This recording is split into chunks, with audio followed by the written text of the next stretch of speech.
I'm kind of sad that I'm still in the Legacy BNR waiting room for recording, but this deck is really sweet, and I hope it works.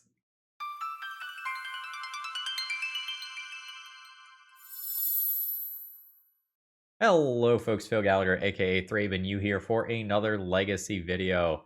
And Martin has sent us a banger today. I'm really excited for this one. So, 8-Whack is an archetype that is very, very fun and very explosive. So the name comes from these two Bushwhacker cards, Reckless Bushwhacker and Goblin Bushwhacker, which when they enter, this one, if it was kicked, creatures you control get +1/+0 and haste until end of turn. And this similar one, you can do it for 3 mana, but you probably want to do it for its surge cost, which you can do if you, or technically your teammate, if you're playing a multiplayer game, has cast another spell this turn. So for another 2 mana cost, it has haste and gives your other creatures +1/+0 and haste until end of turn. So we are a very, very low to the ground deck here with 12 0 drops, a ton of 1 drops, 23. And honestly, Pinnacle Emissary is an honorary 1 drop as well. So if we think about the average converted mana cost of our deck, it is so incredibly low here. And treating this as a 2 drop, we have 5 2 drops in our deck, and otherwise everything is a 1 or 2 drop. This deck is going to be hyper aggressive, and we are going to hope to destroy our own artifacts that we play out and convert them into goblins with either Kuldotha Rebirth or Gleeful Demolition.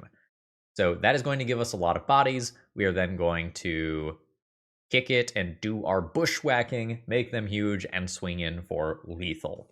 So we're looking to go fast. We're hoping to maybe Goldfish on turn 3 if things go well with this deck. Now, we do have a little bit of removal, and technically this card is theoretically capable of drawing some cards as well. Experimental Synthesizer and recasting Pinnacle Emissary are probably how we are going to get any real card advantage playing this deck. Now, a quick rules interaction that could come up. Warp says you may cast this card from your hand from its warp cost. So if we hit it with Experimental Synthesizer, we do need to pay full value on it for 3 mana. We are relatively land light here with only 16 lands. Mox Opal will sometimes be on as another mana source, but that is Goblin/Phyrexian food for sure in this deck. Most of the sideboard stuff you'll probably recognize from Legacy, even in the festivities has seen a little bit of Legacy play.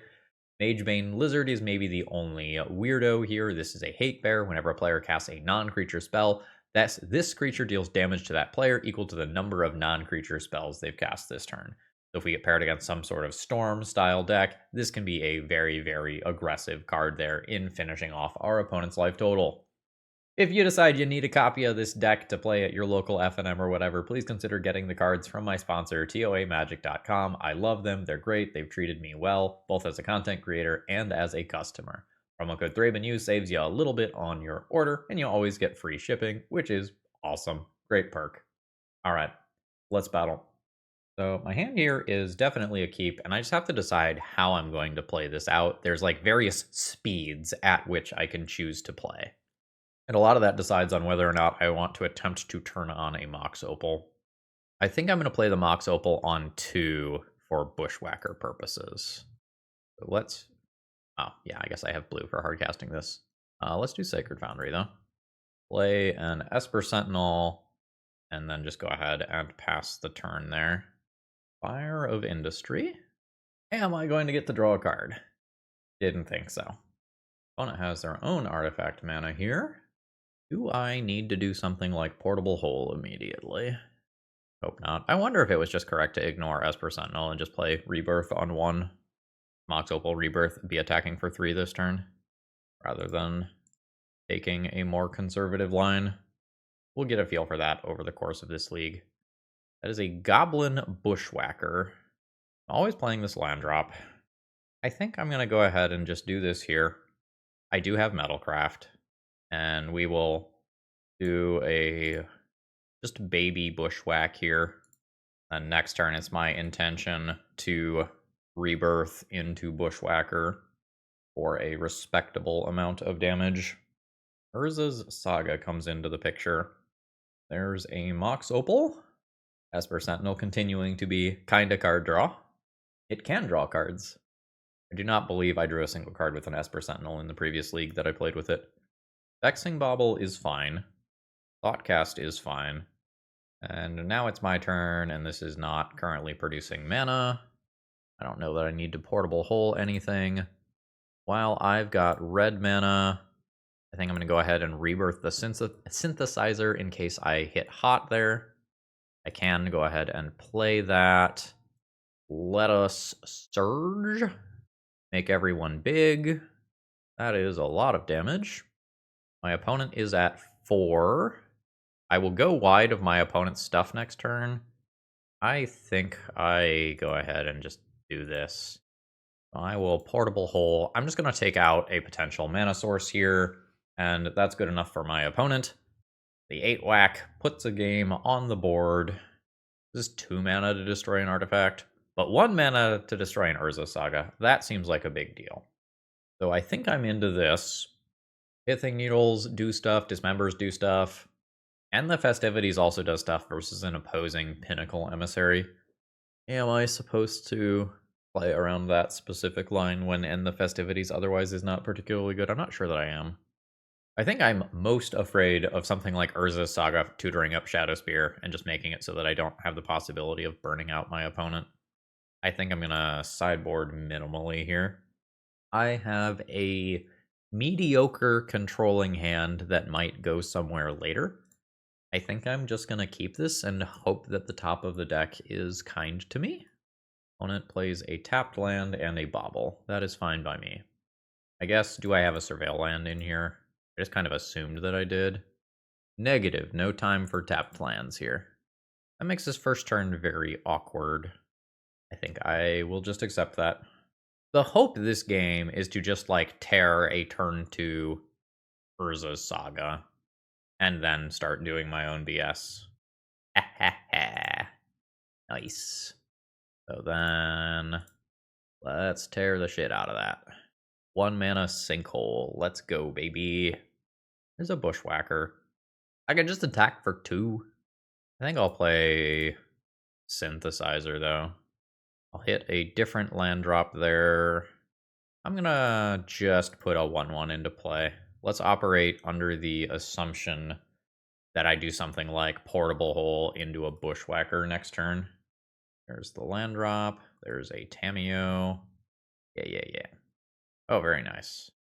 So there's Portable Hole. Goodbye, Tamiyo. There's Metalcraft. And I did not want to do that. Oh well. There's Gleeful Demolition on a Synthesizer. And that is just the concession. We are about to throw down a Bushwhacker as well. Attack for 2, 3, 4, 5, 6, 7, 8, 9, 10, 11. And then almost certainly kill the following turn. That controlling hand paid off very, very well. Good first round showing from our deck. GG. Today's video is sponsored by Moxfield.com. If you're looking to store your decks online, you're not going to find a better website. It's super organized and easy to use, and I sort everything that I do into a ton of format-specific folders, and you can customize the way that you use Moxfield to your liking. Whether you like text views or visual views of multiple different natures, Moxfield has it all. And it's so easy to use, you might even say that it's a snap. All right, opening hand is pretty good here. We'll have turn 1 Gleeful Demolition into turn 2 Bushwhacker. We will be attacking for a lot, assuming no disruption. I think something that's going to be interesting about piloting this deck is whether or not I choose to play out Baubles immediately. Okay, my opponent has made a Sacred Foundry as a land drop. They're lagging a little bit. They might need to restart. Ooh, another Gleeful Demolition. Sick. Let's go ahead and fetch grab a Sacred Foundry, play out a Mox Opal, and do some Gleeful Demolition. I think I'm just going to go ahead and hold this artifact for a moment, and then decide whether... Ooh, that's a Mystic Gate. You tend to see Mystic Gate out of, like, actual factual control decks. So, are we bushwhacking now? I think I want to bushwhack next turn. I think that means I just go ahead and go directly into combat. Send in. Opponent is gonna go ahead and take that. I only need to use 1 mana this turn, so I'll use this as an opportunity to get a tapped land. Let's go ahead and go Bobble. Attempt to gleefully demolish it. And I expect that this is going to get countered, which is why I didn't go for the Bushwhacker this turn. Negative, they were just playing a Snapcaster Mage, Nakey. That might be for, like, Flame of Honor purposes in the next turn.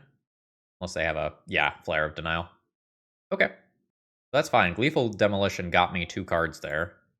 Now I can go ahead and cast a Memnite. I will look at the top card of my own library. That is a fine card. I'm going to go ahead and draw that. I will draw my Hasty Friend. That is a Warped Quantum Riddler.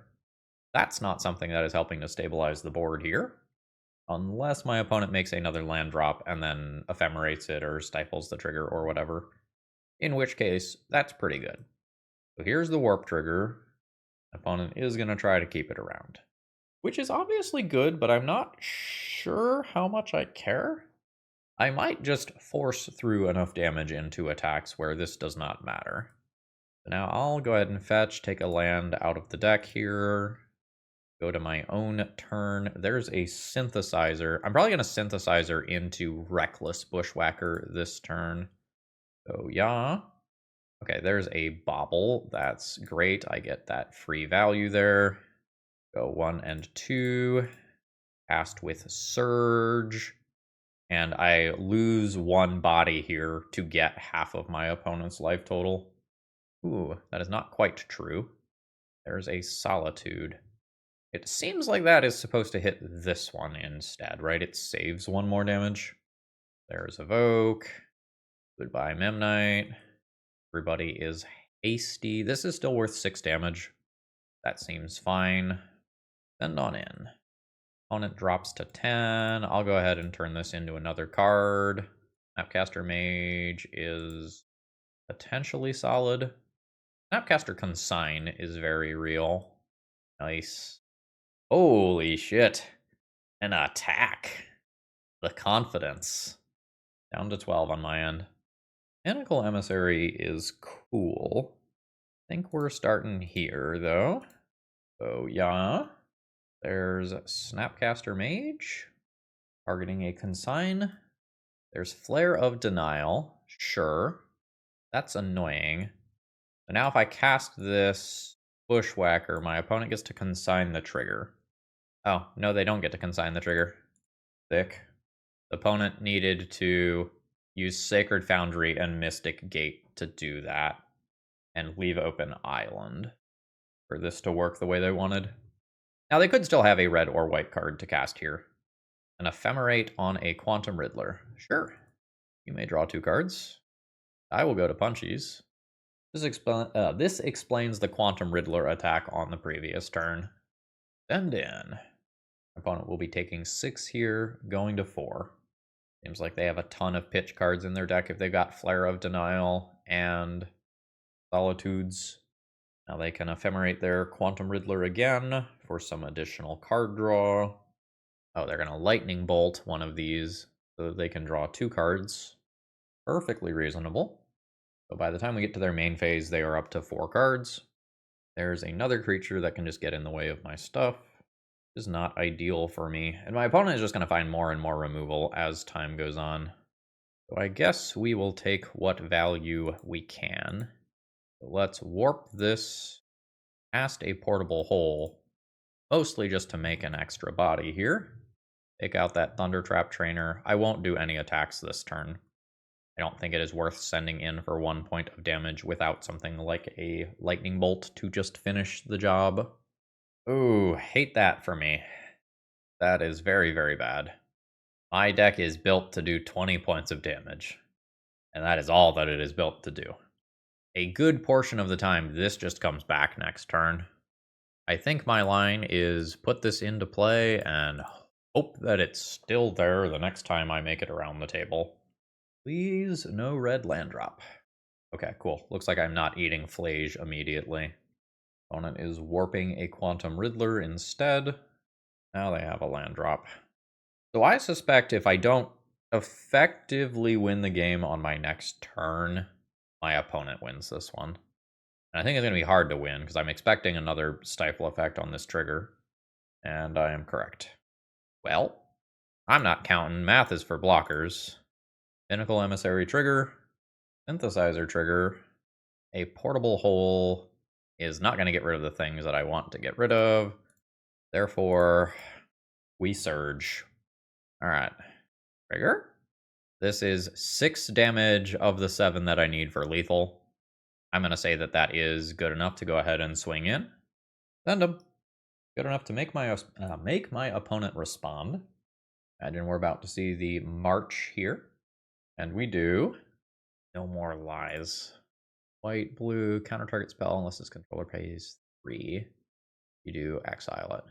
Okay. So this has my opponent taking 4 damage immediately. That unfortunately means a fetch land for Flage is still on the table.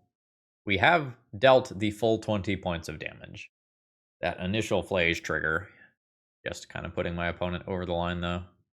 Ooh, yeah, assuming basic mountain, that is now Flage time. Flage, in addition to, I think, stabilizing my opponent's life total, can also just be lethal, right? Flage Lightning Helix at my face and attack for 8 just does it. We need just any one thing to go different for my opponent here. The multiple Flare of Denials and Solitudes and Consigns puts them in a good place. Okay, and they do see the lethal line. So then there's the 8 remaining damage in combat, and my opponent takes me down. Very close game despite that amount of interaction. I think I'm into this Lizard as something that just pings my opponent a couple of times. Portable Hole does not answer a Flage. That seems like a big deal. I think I'm going to play a couple of things that keep a Flage from coming back that also just happen to be artifacts for Mox Opal mana. This doesn't quite work. I'm going to go ahead and mulligan this one. Second hand is totally fine. Probably putting back one of these. Doing the surge multiple turns in a row just might not be realistic here. So we will sacrifice our bauble, make our friends, and then I'm going to need to hit a mana source to just go wild with bushwhackers for multiple turns in a row. My opponent gets to surveil. So I will go ahead and do a synthesizer, hoping to hit another land drop here. I miss. That's unfortunate. I think that means that I need to do this and hope to hit a land drop. I guess I could have done this on myself to see if the land drop was there immediately. Actually, I'm not sure that that changes my line. If the top card of my library isn't a land, I need to get it off the top of my library, and I probably play Synthesizer anyway, even with that information. I'll send in for my 3 points of damage, take my redraw. I love the cards that are in my hand. I'm going to need mana to deploy them. Game gets worse for me every time the turn counter ticks up, because my opponent's deck just does have blockers. I can count on them doing a little bit of damage to themselves with fetches and duels over the course of the game. Tamiyo is very good against my deck. Well, hopefully my opponent can't transform Tamiyo. If they can't, oh buddy, do I have goblins. Note that in the post-sideboard games, though, energy board wipe is fair game. That is a Solitude on a singular Goblin token. If my opponent has Ephemerate as well, they do. That's bad. Solitude is very good against my deck. Well, Solitude that's in play, more specifically. So when that stack clears, I lose 2 of my Goblins. My opponent is now going to be able to block with Solitude and take out another one. absolute disaster for me. My opponent's life total goes up there. I'll demolish my synthesizer. I am missing on those synthesizers, which is not helpful for me. My opponent can also now rebound the Solitude yet again to take out another goblin. They do not make a land drop. It is a Wrath of the Skies, unfortunately. That clears all of my goblins. Now my opponent gets a clue and 3 Solitude life. I think this is the point where this game is lost. And my opponent is lagging like crazy, so I'm going to go ahead and just not try to time them out here and just concede. GG's. Okay, I am fine keeping my opening hand here. I'm thinking about whether or not I'm trying to get saucy with a portable hole, just playing it naked this turn and not doing anything with it. I don't think I'm doing that. I think we are just leading on Demolition or Rebirth into Bushwhacker next turn, and then hopefully we either use Portable Hole as a removal spell or find something else to do later. Okay, yeah, we can save this one. I'll fetch. I don't know to what extent I'm supposed to be grabbing this to hedge around like one very specific scenario that can happen where I need to hard cast a Pinnacle Emissary in the late game. This is good enough for a response from my opponent. Alright, it's just a Surveil land. Saying no to Force of Negation. That is a Subtlety. You know what? I think I'll put that one on top. We will try again next turn. Send in 4-3. 16. Opponent has 1 land. Welp. The bushwhacking will continue until morale improves. Signing the trigger? Sure. Consign being this popular in Modern may just be a full sign that, like, this is not something that you should be playing. If this is just going to be the expectation of how frequently consigns are going to stop my critical triggers. Alright, we just run our opponent over very quickly there, doing what our deck wants to be doing. GG. This is going to be more consign nonsense with Quantum Riddlers. I don't have any sort of Pyroblast card that just kills a Quantum Riddler. I don't interact on the stack, really. Resubmit game 1 deck. Play Magebane Lizard as burn. I'm going to resubmit the game 1 deck. We haven't had a Pinnacle Emissary hand go ham yet. And this one is not going to be that. I think I mulligan this. Like, if my opponent plays a Tameo or a Psychic Frog or something that this Portable Hole gets to eat, like, that's all fine and good. But otherwise, this hand doesn't really do anything. This hand will go fast. I'm debating whether or not I'm sending back an artifact or one of the Goblin producers. I think I'm sending back an artifact. It's just a little weird if I get Thought Seized and I lose this Memnite, and then both of these cards effectively get Thought Seized as well. Marsh Flats, pass the turn. There's a Portable Hole. I'll fetch. I'm just going to do Sacred Foundry. Play Memnite. And I think we do the one that is an additional cost to cast so that this doesn't get Fatal Pushed and disrupt this. So, Junk Memnite. Brands. Opponent will probably now Surveil. The aforementioned Psychic Frog was not good enough for this hand. 2 mana. Pest Control. First of all, how dare you? Well, we gotta do what we gotta do here. This is now the naked Portable Hole to convert it into 3 goblins. And hopefully I get to Reckless Bushwhacker next turn for a bunch. That's a prismatic ending on 1 token. We're good with that. This is awkward, but this is the timeline that we are living in. I need to pay the surge cost here. There's our red. Surgeon. No. Consigns are bullshit. My creature is still hasty, but that fogs 3 damage, which feels very real. My deck does not keep up with the end game of the average Modern deck. And Pest Control just cleanly answering 3 of my creatures was a huge problem. Alright, so there's a Blink effect for Quantum Riddler. And Quantum Riddler does not eat it to Portable Hole. Yikes. Well, what else we got going on? Probably dead. I don't think it's worth losing a body for 2 points of damage there. Quantum Riddler being outside of Dismember is really rough for us. Godless Shrine tapped. Yeah, this doesn't answer it. This doesn't answer it. Can't deal with the stack-based stuff. I think I'm going to go ahead and just draw another card here, and I think if this card is dead, just concede. That's not a dead card, though. All right. We will endure. So let's do the whole trick where we look at the top card of our library, a Pinnacle Emissary. That is not currently good. A tapped Steam Vents. Mass turn here. Take my redraw.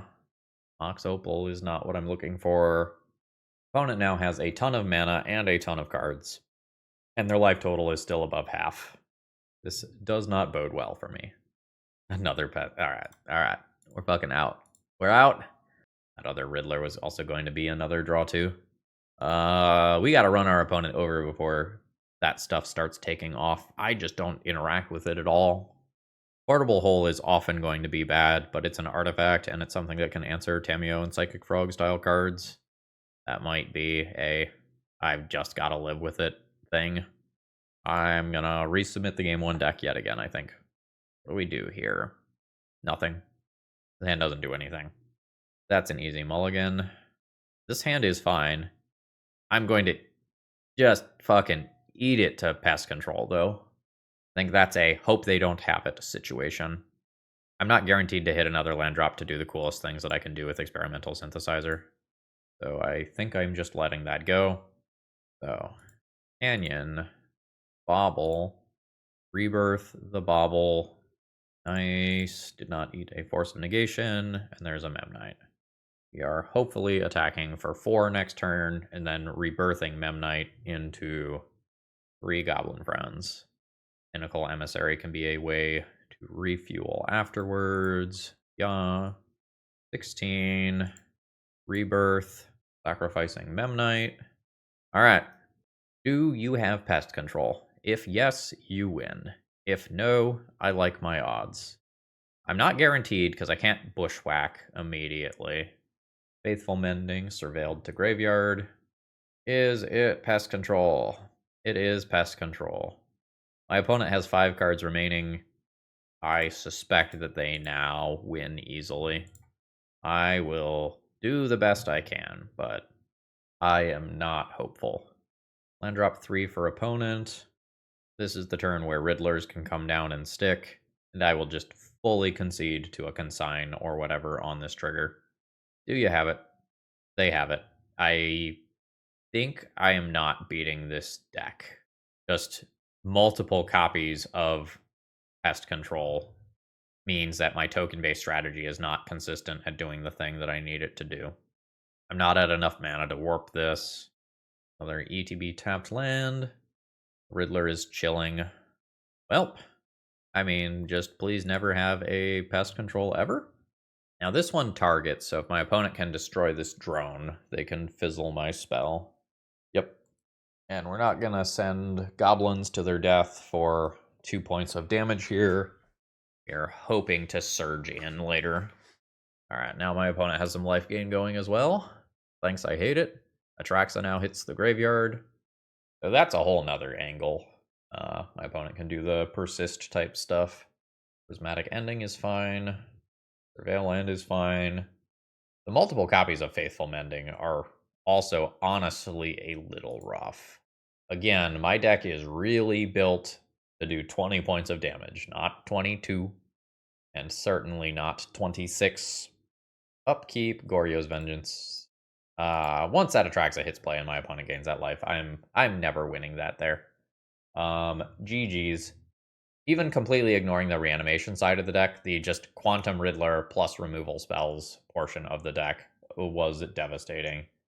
And, like, I could play this sort of stuff, like these 3 cards, to hedge against the graveyard options, but I was already just losing to everything not associated with the graveyard.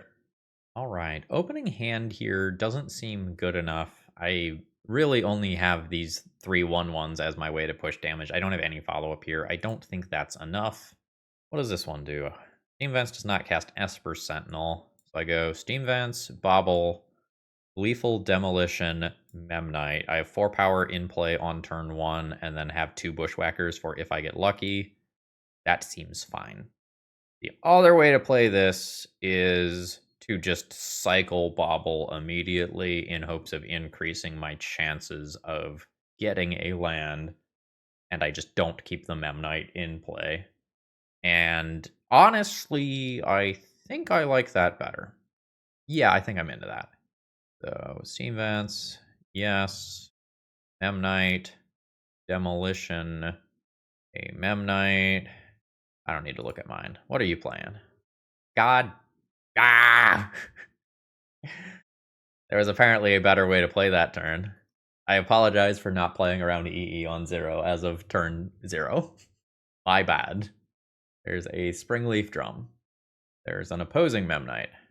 Oh, there's more. Oh god, we're going. Well, my opponent's draw was better than my draw. That's for sure. Yeah. Yeah. Oh my god. They have 0 cards in hand. Alright. And I missed the land drop. The good news is these can't block my goblins. Bad news is everything else. Send in for 3. Opponent's at 17. Now, the problem is they don't have to stop the EE. They can just play an Urza Saga game and out-aggro me on this draw. We might see the drones swing in, the Memnite held back, for Springleaf Drum purposes. Oh no. About to get Kappa Cannoneered too? Like, why did these other ones have to be held back? Or, Counterspell that requires tapping these buddies? Bad news. Just bad news. Am I playing a Bushwhacker? I think I play a Bushwhacker as a 1-drop, and then I go Memnite into Surge thing whenever I hit a land drop. I don't think it's worth attacking. I'm so far away from reducing my opponent's life total to 0. Alright. My opponent probably doesn't want to crack an EE anymore. Probably past the point where that makes sense. Sure. So if there's any sort of Shadow Spear thing here, I just don't beat it. Okay, that's boots over here, which means that I am now on the defensive. I don't think I can outclock my opponent anymore. Like, once I am forced to chump block, I think the game is over. We just got smoked by my opponent's hand. So there's End the Festivities to think about for Pinnacle Monks. I'm definitely boarding these. My opponent has Memnites as well. Think about Pithing Needle as another way to address Urza's Saga. Let's assume that this goes. I'll probably get rid of the Esper Sentinels.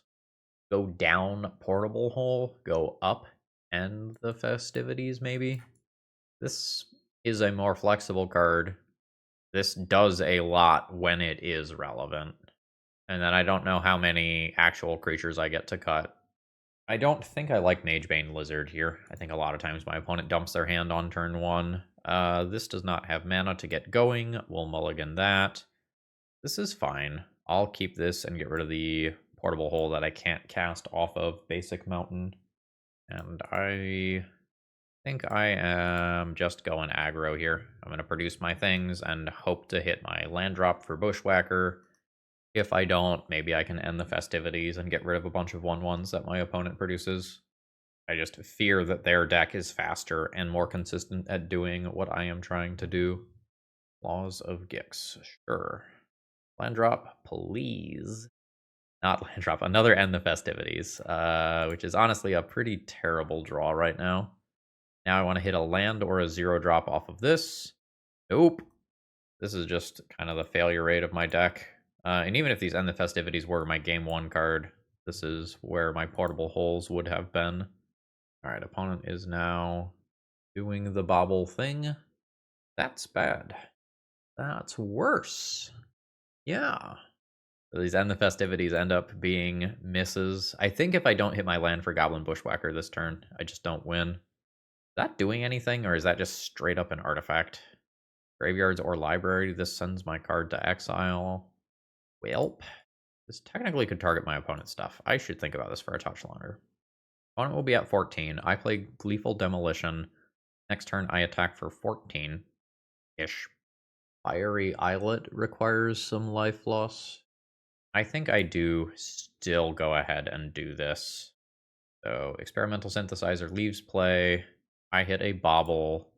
That redraw is fine. I need this land pretty desperately.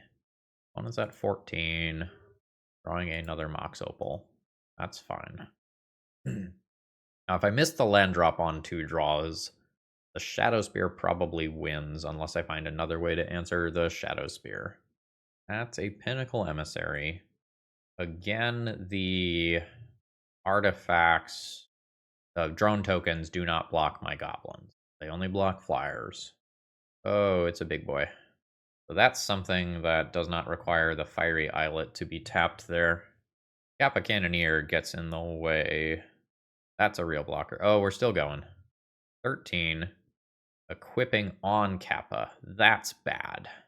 So now I hit my land to Bushwhack, but now the Kappa gains life, which was not in my calculations. I think that's a that'll do moment where my opponent blocks, goes to 19, and then takes 12. All right, you got it. So if I get rid of this, my opponent ends up with an Urza Saga token blocker, but I can only attack for like 8 here. And then there's probably some amount of this stuff in play anyway, and a second Urza Saga token. Yeah, I don't know if I win that game long term anyway. GG. All right, final round. Let's see if we can get some play points back for this league. My hand is okay. I need more mana, which has been pretty consistently a thing in this league. I understand that you need to be land light to kind of do your thing. Pinnacle Emissary on 1. The Mox Opal. Mox Opal is not on. No, Mox Opal is on. Pinnacle Emissary, Drone, and Mox Opal. Okay. So yes. Warp. Mox Opal. Always yield. So now I just Gleeful Demolition the Pinnacle Emissary. I think I like that. Let's go ahead and do that. Maybe Esper Sentinel is better there, but I don't hate just getting the goblins into play. That is a, what do you call it? A plotted slick shot show off. You've got it. So there's an Esper Sentinel. We'll turn on Metalcraft. Go ahead and just fetch a basic land here, not to take extra damage that I don't need to take. Now, Metalcraft is on. There's my kicker. Go to Punchies and Punchies. Opponent will trade with Esper Sentinel. Go down to 6. It is still very possible for me to die to a nut draw here. Maybe not even a nut draw. Maybe a average draw. Down to 5. There's a Corey Steelcutter. There's the Flick Shot Show Off. But opponent is passing the turn. So now, let's see what I can make of this. So trigger. There's an Arid Mesa. I'll happily play that. Then I will go... 1/1 Monk? Let's tap Mox Opal right now. Do Gleeful Demolition. Experimental Synthesizer trigger. There's a Kuldotha Rebirth, which is sweet. I think at this point I will turn creatures sideways. Opponent will take 3 and go to 2. Oh no, they're going to go ahead and Unholy Heat as well. That's fine. Now they are at 3, so I will Kuldotha Rebirth, sacrifice Mox Opal, and I'll just save this. So now my opponent's got to kill me from 17 again, which should be possible. Not this time, though. GG. Cheap interactive cards feel good. Dismember is fine here. The life loss is not ideal, but sometimes you just got to stop something from combo killing you. And consider Magebane Lizard. And the Festivities kills some stuff. I don't know that I'm the most interested in that. I'm going to be thinking about these 4 cards. Portable Hole is great here. Bombardment can go. And I might just get rid of Esper Sentinels from there. I don't know. Maybe this is too slow to matter. Maybe this is too slow to matter. Yeah. I could also play more things that answer Corey Steelcutter. I'm kind of hoping to go under it some portion of the time, though. I'm going to assume that this ends up being fine. Like, if I play a more controlling game and just portable hole a Ori Steel Cutter or a Slick Shot Show Off or whatever, doesn't matter as much if I don't come out of the gates just absolutely blazing. Another synthesizer. I think I am just straight up going to play Mountain and pass the turn here. And just hold up Gleeful Demolition for a Ori Steel Cutter. And just acquire more mana before I play Pinnacle Emissary. Ah, this is a sorcery. Whoa. I still think I'm fine with passing the turn, though. I would like to get at least 2 creatures off of Pinnacle Emissary here.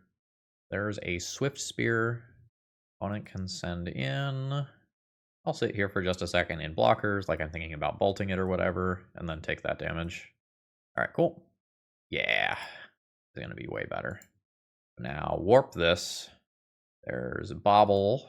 Trigger this. Oh. Alright, opponent is going to Lightning Bolt the Emissary. Sure. I'll get my drone out of that. Then I'll pay 1.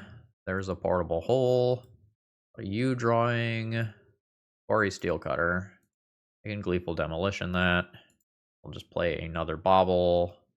Pass turn. Take this draw. Land drop 3 from the opponent.